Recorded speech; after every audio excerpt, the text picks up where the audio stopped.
10 जून को राष्ट्रीय स्तर के आंदोलन का शंखनाद भारतीय कोयला खदान मजदूर संघ ने किया है। इस आंदोलन का उद्देश्य सार्वजनिक क्षेत्रों में निजी हाथों में किसी भी कीमत पर सौंपे जाने का विरोध किया जाना है। भारतीय कोयला खदान मजदूर संघ इस गंभीर विषय को लेकर वर्ष 2016 से लगातार आंदोलन कर रही है। भारतीय मजदूर संघ के कोल स्टील उद्योग प्रभारी डॉक्टर बसंत राय ने कहा कि सार्वजनिक उद्योगों को निजी हाथों में न सौंपा जाए, इसको लेकर भारतीय कोयला खदान मजदूर संघ संघर्षरत है। साथ ही क्षेत्र में नई कोयले खदानों की सौगात मिले, इसका भी ध्यान रखा जा रहा है। भारतीय कोयला खदान संघ के महामंत्री विजेंद्र सिंह ने कहा कि आंदोलन की रूपरेखा पूर्ण रूप से तैयार की जा चुकी है और यह आंदोलन भव्य रूप में किया जाएगा। बीएमएस यूनियन के अध्यक्ष प्रकाश राव का कहना है कि क्षेत्र को कोयले के खदानों की सौगात मिले, इसको लेकर लगातार संघर्ष किया जा रहा है। भारतीय मजदूर संघ के संभाग प्रभारी महेंद्र सिंह ठाकुर ने कहा कि दिसंबर 2020 तक वेस्टर्न कोलफील्ड लिमिटेड पाताखेड़ा में केवल 2300 कर्मचारी ही कार्यरत रह पाएंगे। ऐसे में नई खदान के साथ साथ भूमिगत खदानों में काम करने वाले मजदूरों की संख्या में इजाफा हो सके, इसको लेकर संघर्ष किया जाएगा। बीएमएस के जिला मंत्री सुदामा सिंह ने कहा कि भूमिगत खदानों में काम करने वाले ठेका मजदूरों को भी बराबर वेतन मिले, इसका ध्यान रखा जा रहा है। साथ ही भूमिगत खदानों को कमर्शियल किसी भी कीमत पर नहीं होने दिया जाएगा। यदि खदानें कमर्शियल होती है तो निजी हाथों में जाएगी और मजदूरों का हक अधिकार खत्म होगा। हमारे पड़ोसी जिले छिंदवाड़ा में आज भूमिगत खदानों का भूमि पूजन हो रहा है और हमारे क्षेत्र में कोयले की नई खदान का अभाव बना हुआ है। आखिर ऐसा क्यों?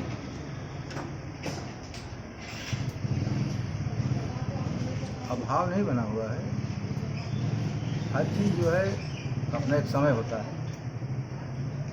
समय पर जहाँ भी खदान खुलने वाली है, थोड़ी कठिनाई यहाँ पर है। वो भी जो खदान जो खुल रही है छिंदवाड़ा में या नागपुर में जो है शुरू हुआ है, वो कई साल 2-3 साल से लग करके शारदा की स्थिति है कि 10 साल समय लगा था उसमें, तब जा करके। और कई बार उसका जो है आपने अगर देखा होगा, आप तो पत्रकार हैं, कई सालों तक उसकी पट्टिका पूजन होती रही शारदा की। अब जा करके जो है, क्योंकि मैं पूजन के पक्ष में नहीं रहता हूँ, अब जा करके आज से वो स्टार्ट हुई है खदान। पूजन नहीं हो रहा है, आज जो है मशीनें जो है स्टार्ट हो जाएंगी। आज खदान जो खुदाई शुरू हो जाएगी तीनों जगह, यहाँ शारदा का भी, खवासा का भी और इसका भी। मुझे ऐसा स्मरण है, पाताखेड़ा में जो है जो माइंस खुलने वाली, उसमें थोड़ी दिक्कत है। मैं किसी नेता का या किसी विधायक का जो कोई खंडन नहीं करना चाहता हूँ, लेकिन क्या है कि बैतूल जिला के जो विधायक और एमपी होते हैं, या आज भी हैं, इनको पूरा ज्ञान नहीं है किसी चीज़ का। ये बिना ज्ञान के जो है और अपनी बातों को घुमाते रहते हैं। पाताखेड़ा की तावा 3 का केवल ये प्रचार हो गया आप लोगों के माध्यम से और माधव विधायक महोदय के, कि हमने ज़मीन दिलवा दिया। ज़मीन दिलवाने से खदान नहीं खुलने वाली, क्योंकि तावा 3 की जो सिचुएशन थी, आप सब सुन लीजिए पूरी तरह से। तावा 3 की जो सिचुएशन ये थी कि तावा 3 और गांधीग्राम 2 ऐसे हमारे पास प्रोजेक्ट हैं जो खुलने थे, लेकिन ये कोयला दें किसको, ये हमारे सामने समस्या थी। क्योंकि आज तक हमने जो है जितना भी पाताखेड़ा कोयला है वो साधन थर्मल पावर को देते रहे। ये 2 खदानों खोलने के लिए जो कास्ट ऑफ प्रोडक्शन हमारा है वो थोड़ा ज़्यादा लगने वाला है। हमने 2 साल पहले एमपीबी को, इलेक्ट्रिसिटी बोर्ड को, जो जबलपुर को कहा कि हम ये कोयला जो निकालेंगे तो आपको लागत +10 पर देंगे। इस पर आप विचार करके अगर हमको आप हाँ करें तो मैं खदान खोल सकता हूँ। जब नहीं करेंगे तो भी खदान खोलूँगा, लेकिन फिर कोयला हम दूसरी जगह दें। 2 साल के बाद इन्होंने अभी कुछ दिन पहले ये कहा कि हाँ ठीक है, इस प्रकार की हम व्यवस्था कर सकते हैं।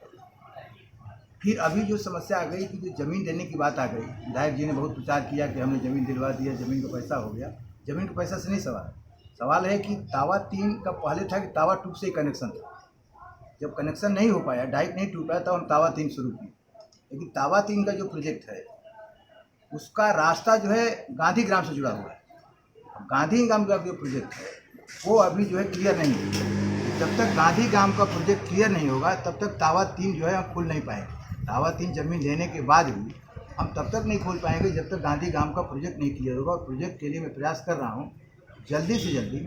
तो मैं तो आपके बीच का हूँ और शुरू से कोयला मेरा कार्यकर्ता है, अपने बीच का हूँ, तो मैं आपको इतना ही बता सकता हूँ कि बहुत जल्दी से जल्दी जो है तावा वो गांधीग्राम का प्रोजेक्ट जैसे क्लियर होगा, और जब तक गांधीग्राम का प्रोजेक्ट नहीं क्लियर तब तक तावा 3 नहीं खुलने वाला है। क्योंकि गांधीग्राम के प्रोजेक्ट का जो रास्ता है उसी रास्ता से तावा 3 जाने वाला है, और वो रास्ता गांधीग्राम के साथ अटैच है। तो गांधीग्राम जब तक क्लियर नहीं होगा तब तक तावा 3 नहीं खुलने वाला है, ये स्पष्ट है। आप लोगों को बता देता हूँ, मैं ज़रूर प्रयास कर रहा हूँ कि जल्दी से जल्दी इस साल तक अर्थात 2020 के एंड तक होते होते हम वो दोनों माइंस को स्टार्ट करने का प्रयास करें। ये गांधीग्राम और तवातीन खदान का जो प्रोजेक्ट है ये सन 1992 से चल रहा है, तो फिर इतना विलंब क्यों? इसीलिए वो कोयला जो है लेगा कौन, प्रश्न इतना ही था कि ये कोयला का जो है हम जो है, चूँकि यहाँ का कोयला की स्थिति ये है कि हम जितना भी पैदा करते हैं माननीय प्रमोद जी, तो पहले से 1963 में जब ये कोयला खदान खुला था उस समय एनसीडीसी की कोयला खदान, बाद में चल करके मध्य प्रदेश के उस समय ये अपने कोयला राज्य वित्त मंत्री डिप्टी मिनिस्टर थे मिस्टर चौधरी, नितिन सिंह चौधरी, उन्होंने बहुत हंगामा करके जो है थर्मल पावर को स्टेट को कर दिया, कोयला भारत सरकार का। लेकिन एक एग्रीमेंट पाता कह रहा कोयला का थर्मल पावर का कि चाहे बिजली कितना हो महंगा होगी, हम एक रेट फिक्स है उसको कोयला देते हैं। उसका परिणाम ये होता है कि हम कोयला जो है चाहे कितना हो कास्ट हो हमारा, लेकिन हम उनको बहुत चीपे देते हैं। अगर आज हमारा कोयला 6,000 रुपये पर निकलता है, हम उनको 19 रुपये में देते हैं। और हमारी स्थिति हो जाती है कि बीच में कई बार मानव महेंद्र सिंह जब पहली बार महामंत्री थे उस समय संकट आ गए थे कि वेलफेयर टोटल रुक गया था उस जमाने में। तो इस स्थिति में हमारे सामने एक प्रॉब्लम था कि अब ये जो नई माइंस हम खोलेंगे और ये भी कोयला, चूँकि इसका कोयला जो है इस माइंसों से ज़्यादा ही महंगा, क्योंकि ये दोनों खदानें हमारी गाड़ी है, तो इसलिए उसमें मशीनरी लगाना हमको दोनों में। दूसरी झगड़ा 92 से इसलिए संकट आया कि पहले था कि ये दोनों खदानें प्राइवेट को जाएंगी। मैं आपको स्पष्ट बता देता हूँ, आपको दिमाग में रहना चाहिए, दोनों को प्राइवेट माइंस की बात की थी, लेकिन हमने लड़ाई लड़के भारतीय मजदूर संघ लड़ाई लड़के फिर जा करके हम 2004-6 में 5 मेजर जो अटल जी है उस समय इसको हमने कन्वर्ट किया गवर्नमेंट में प्रोजेक्ट में। और आज की तारीख में ये कहते मुझे खुशी हो रही है ये दोनों प्रोजेक्ट जो है हमारे अंडर में रहेंगे, इसमें जो है हमारे कार्यकर्ता मजदूर जो काम करेंगे, कोई प्राइवेट काम नहीं करेगा। एक तो ये दिक्कत थी हमारे सामने। दूसरी दिक्कत जैसा मैंने आपको निवेदन किया कि हमको कोयला निकालने के बाद जो कास्ट ऑफ प्रोडक्शन है उसका मैंने 10% मांगा था। इस प्रकार का हमने जो है राजमहल में भी लिया है भारत NTPC से, इनसे भी मैंने यही कहा था कि आप हमको कास्ट और टन अगर दे देंगे तो हम सीधा आपको कोयला देते चले जाएँ। अब जा करके इन्होंने बहुत दिनों के बाद फैसला लिया, लेकिन अभी स्थिति आ गई है कि जो 660 मेगावाट का जो थर्मल पावर यहाँ खुलने वाला है वो बीच में अटक गया है। उस समय शिवराज सिंह ने चुनाव का माहौल में भाषण देते हुए जरूर कहा था, लेकिन बीच में आपने देखा 15 महीना कमलनाथ की सरकार में कुछ नहीं हुआ। और आज भी अभी माननीय विधायक महोदय से 2-4-10 दिन पहले जो बात की है वो भी केवल एक सिगुफा है। अभी तक कोई मध्य प्रदेश सरकार ने इस प्रकार क्लियर नहीं किया 660 मेगावाट का बिजली जो है कब स्टार्ट करेंगे। तो इसलिए और अब हमने अब जो WCL में तय हो गया है कि अब हम कोयला जो है अगर हम निकालेंगे भी, अगर थर्मल पावर को नहीं लेगा तो हमने पंजाब और हरियाणा से बात कर लिया है। हम वो पंजाब हरियाणा को भी कोयला देने की स्थिति में चले गए हैं और हम कोयला जो है महाराष्ट्र को देंगे, महाजनों को भी देंगे, मध्य प्रदेश की भी देंगे और हम पंजाब और हरियाणा को भी कोयला देने की स्थिति में हैं। हमने दोनों सरकार से बातचीत कर लिया WCL के बेस पर और हम जैसे कोयला निकलेगा तो हम कोशिश ये कर रहे हैं कि पाथा खेरा के अंदर भी कोई लोडिंग पॉइंट हम बनाएं जिससे कि हमारा कोयला जो है जा सके। अभी वर्तमान समय में जो खदानें हैं उसमें 2250-2500 रुपये पर क्विंटल के हिसाब से खर्चा बैठ रहा है।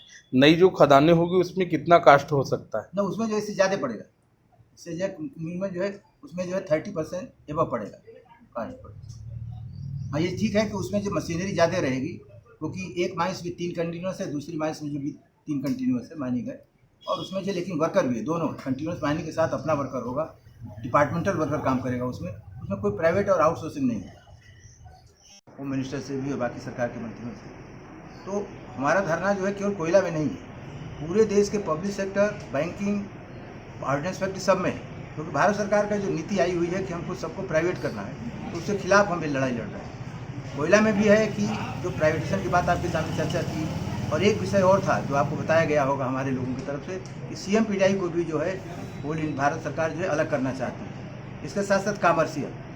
तो अभी आपके माध्यम से मैं बता दूं कि CMPDI के बारे में सरकार से मेरी फैसला हो गया और उन्होंने हमको कह दिया कि हम किसी हालत में CMPDI कोल इंडिया से बाहर नहीं करेंगे, ये हमारी वो बात आज मान लिए हैं। और उन्होंने अपील हमसे किया है कि आप थोड़ा सोचें, क्योंकि इसके साथ ही मैं एक चीज़ और बता दूँ, क्योंकि 4 संगठन हमारे साथ अटैच अभी हुए, लेकिन दुख इस बात का है तो चारों संगठन अभी भी मेरे साथ चलने को तैयार नहीं है, क्योंकि उन्होंने मंत्री से जो कहा है बात करते हुए बहुत दुख के साथ मजा करना पड़ रहा है कि उन्होंने मंत्री से कहा कि साहब ये तो लड़ रहा BMS, हम तो केवल एक दिन रोना चाहते हैं, ये मंत्री से कहा गया उनसे। मैं आपको बड़ा स्पष्ट बता रहा हूँ, रविंद्र कुमार जी जो ऑल इंडिया एटक के अध्यक्ष हैं, रामानंद जी, नाथूलाल जी ने और जामा जी ने मंत्री जी से, मानव प्रहलाद जोशी से ये कहा है कि ये तो BMS कर रहा हूँ, जो आपका संगठन है वही लड़ाई लड़ रहा है और वही लड़ने को तैयार है। हम लोग तो केवल एक दिन रोने के लिए परमिशन मांगते हैं कि एक दिन हम रो लेंगे, बाकी हमको कोई मतलब नहीं।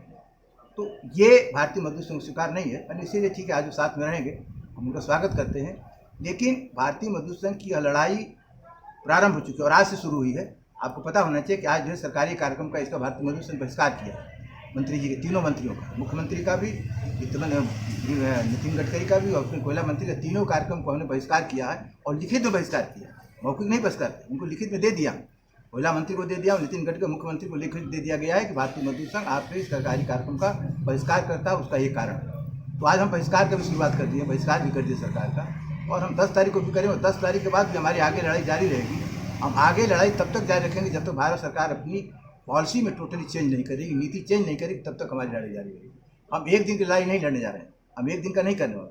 हमारा महाभारत ये है कि हम जो है या तो भगवान कृष्ण के मुताबिक लड़ करके या तो शहीद हो जाएंगे और या तो लड़ करके जीत जाएंगे। शहीद हो जाएंगे तो नाम हो जाएगा शहीद हो गए, जीत जाएंगे तो फिर इस देश का मजदूर जो है इस देश का मालिक हो जाएगा। दोनों स्थिति, मजदूर मर जाएगा, शहीद हो जाएगा, मजदूर जीत जाएगा, इस देश का मालिक मजदूर होगा। इस देश का मालिक जो है उद्योगपति और अंबानी और अदानी नहीं, ये भारतीय मजदूर संघ का लक्ष्य। सभी पत्रकार बंधु आए हैं, मैं स्वागत और अभिनंदन करता हूँ। आज इस पत्रकार वार्ता हमारे भारतीय मजदूर संघ न्यू दिल्ली, जो देश के सबसे बड़े श्रम संगठन है, और उसके द्वारा सरकार की जो आज की वर्तमान परिस्थिति में जो नीति है, उसके मजदूर विरोधी नीति है, उसके लेकर ये बुलाया गया है। इसमें जैसे कोयले के कमर्शियल हो गया, प्रतिरक्षा में 76% FDI हो गई, भेल में, ये तमाम जितना भी पब्लिक सेक्टर है, देश के सार्वजनिक उद्योग है, उसको कहीं ना कहीं सरकार बेचने के कगार पर जा रही है, बेचने का निर्णय ले लिया। उसी के लेकर भारतीय मजदूर संघ द्वारा आज आंदोलन सीधी कार्रवाई पर हम लोग अग्रसर हैं, और इसी कड़ी में हमारा 10 तारीख को, 10 जून को एक विशाल देश के तमाम पब्लिक सेक्टर के जहाँ भी मुख्य कार्यालय है, जैसे हमारे महाप्रबंधक कार्यालय है, क्षेत्रीय कोयला में हम ले लें तो मुख्य महाप्रबंधक कार्यालय में 10 बजे से 5 बजे तक धरना और प्रदर्शन होगा, और 5 बजे हम प्रधानमंत्री के नाम से ज्ञापन जो है हम सौंपेंगे। पूरे सार्वजनिक उद्योग बचाओ, देश बचाओ का हमारा नारा है, क्योंकि सार्वजनिक उद्योग जो है वो जिस समय सार्वजनिक उद्योग का निर्माण हुआ था, वो निर्माण इसलिए नहीं हुआ था कि ये व्यापार करना है, इससे कहीं ना कहीं हमारी जो रोजगार के भी सृजन का एक स्वरूप सोचा गया था। मतलब इसको ये कहा जाए कि भारतीय कोयला खदान मजदूर संघ को सीधे तौर से बीजेपी से नुकसान है। 70 साल पहले जो कांग्रेस के सरकार के द्वारा जो सार्वजनिक उद्योग की स्थापना की थी, उस उद्योग को भारतीय जनता पार्टी के नेता बेच रहे हैं। देखिए, ये कहेंगे कि जब नरसिम्हा राव सरकार ने WHO पर साइन किए, वहाँ से ये जो है ना प्राइवेटीकरण का एक दौर चला, और आज के दौर में कहीं ना कहीं उसी पर जो भी सरकारें आई, वो जनता पार्टी आई, तमाम सरकारें आते गई, वो संयुक्त सरकार बनी या बीजेपी के भी सरकार पड़ी, आज भी वो उसी रास्ते पर चल रहे हैं। 1992 में तवा 2 खदान अपने यहाँ खुली, उसके बाद अपने यहाँ 3 खदानें बंद हो गई, PK1, PK2 और सतपुड़ा 2 खदान। ये 3 खदान बंद होने के बाद इस बीच में एक भी कोयले की खदान नहीं खुली, और आज अपने पड़ोसी जिले में कोयला मंत्री और अन्य मंत्रियों के माध्यम से कोयले की खदान का भूमि पूजन। ऐसी स्थिति में BMS को कैसा महसूस हो रहा है? देखिए, आपने एक बहुत अच्छा एक प्रश्न किया है। मैं एक चीज़ और बता दूं कि पेंच कनान की जो एक खदान का आज भूमि पूजन हो रहा है, उस खदान का ये तीसरा या चौथा बार भूमि पूजन हो रहा है। अगर ये भी भूमि पूजन हो रहा है तो इसकी क्या भविष्य रहेगा, इस पर भी BMS अभी निर्णय नहीं ले पा रही, क्योंकि इसके पहले प्रहलाद पटेल जी, इसके बाद जायसवाल जी, तमाम जितने भी हमारे कोयला मंत्री थे, ये तीसरा या चौथा बार ये इसका उद्घाटन हो रहा है, ओपनिंग हो रही है। और ओपनिंग होने के बाद इसकी जो है ना आज जैसे हम पता खड़ा कहीं ले ले तवा 3 गांधीग्राम के हम सुनते आ रहे हैं पेपर में। अभी कुछ दिन पहले हमारे स्थानीय विधायक महोदय, संसद महोदय द्वारा और यहाँ के कलेक्टर महोदय द्वारा भी आया कि तवा 3 भूमि का अधिग्रहण हो गया और इसका भी बहुत जल्द हमारा उद्घाटन होने वाला है। तो अगर हमारे क्षेत्र में भी मिलता तो निश्चित हम लोगों को खुशी का माहौल होता, क्योंकि यहाँ लेकिन अगर इसका उद्घाटन हुआ है तो तीसरा चौथा बार उद्घाटन हो रहा है पेंच कनान का। अब इस पर विशेष रूप से क्या भविष्य इसका रहेगा, ये इसी को लेकर कि जो उद्घाटन हो रहा है, जो काम हो रहा है वो अस्थायी हो, बीएमएस उस दिशा में सोच अब बीएमएस के विचार है। आपका जो आंदोलन चल रहा है, इस आंदोलन में राष्ट्रीय स्तर पर केवल आप अकेले हैं या आपके साथ राष्ट्रीय स्तर के श्रमिक संगठनें भी इसमें शामिल हैं? ये जो आंदोलन है, ये आंदोलन पूर्व में 2016 में भी प्रारंभ किया गया था और जब हम लोगों ने इस और जो भारतीय मजदूर संघ ही उस समय अकेला था, लेकिन वर्तमान में जब भारतीय मजदूर संघ ने अपना स्टैंड लिया तो उसके साथ साथ चारों श्रमिक संगठन भी, लेकिन भारतीय मजदूर संघ का प्लेटफॉर्म इंडिविजुअल सेपरेट है और अलग चारों श्रमिक संगठन अलग हैं। लेकिन कल शाम को ही नाथूलाल पांडे जी जो HMS के, उन्होंने स्वीकृति प्रदान कर दी कि हम भारतीय मजदूर संघ के साथ में हैं। इस आंदोलन में हम पूरी तरह से भारतीय मजदूर संघ अगुवाई कर रहा है, हम उसका पूरा समर्थन करते हैं। बीएमएस का जो आंदोलन है वो कोयले की खदानों को बचाने के लिए है या नई कोयले की खदानों को खुलवाने का भी इसमें लक्ष्य निर्धारित किया गया? ये बीएमएस का आंदोलन कोयले को ही नहीं लेकर है, पूरे PSU जो पब्लिक सेक्टर है ना, पूरे भारतवर्ष के तमाम पब्लिक सेक्टर, बैंक है, वो स्टील है और अदर्स जितने भी ये भेल है, विमल है, सभी ऐसी जो क्षेत्र हैं उन सभी को लेकर आंदोलन, और सभी इसमें हैं। उस दिन के लिए हम लोग जो विरोध प्रदर्शन कर रहे हैं और 10 तारीख को हम लोग एक दिवसीय धरना, तो सुबह 10 बजे से लेकर शाम तक पूरे CIL में ही और अदर क्षेत्रों में भी धरना प्रदर्शन होगा और 11 तारीख को हम लोग फीता लगाकर विरोध प्रदर्शन करेंगे। और इस केंद्र सरकार की जो मंशा कोरोना के समय में लगातार फरमान जारी कर रही है, इसको हम सफल होने नहीं देंगे। केंद्र और प्रदेश सरकार के द्वारा श्रमिक विरोधी नीति अपनाकर 8 घंटे की जगह 12 घंटे जो कर्मचारियों से काम के आदेश दिए गए हैं, यदि इस निर्णय को दोनों ने नहीं माना तो ऐसी स्थिति में श्रमिक संगठन क्या कदम उठाएंगे? अभी कल ही हमारी पूरे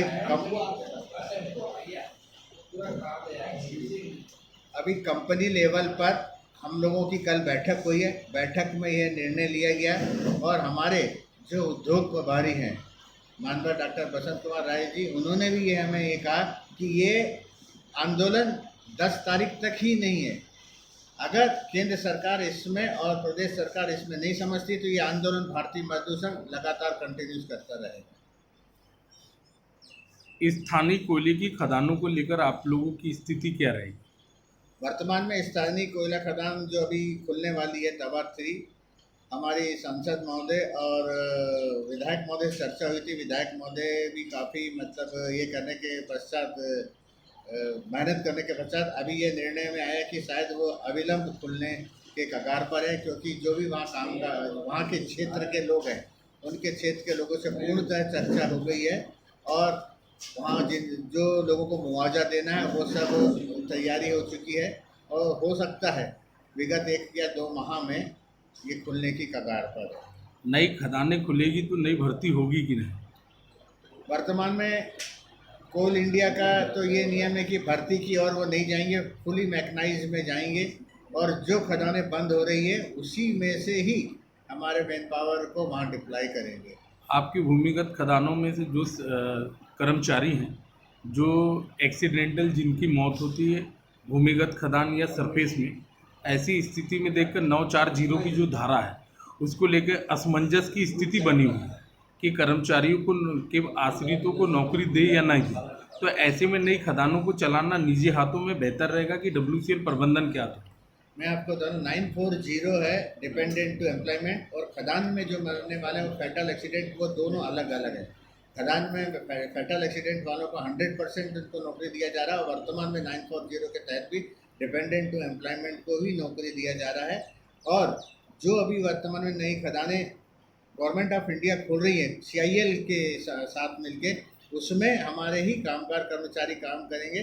लेकिन वर्तमान में पाताखेड़ा क्षेत्र में आउटसोर्सिंग विगत 10 वर्षों से चल रही है, जिसमें श्रमिक ठेकेदार के कामगार कर्मचारी काम कर रहे हैं, जो पाताखेड़ा क्षेत्र के आजू बाजू क्षेत्र से बिलोंग करते हैं। 31 दिसंबर 2020 तक के पाताखेड़ा का मेन पावर केवल 3300 के लगभग रह जाएगा।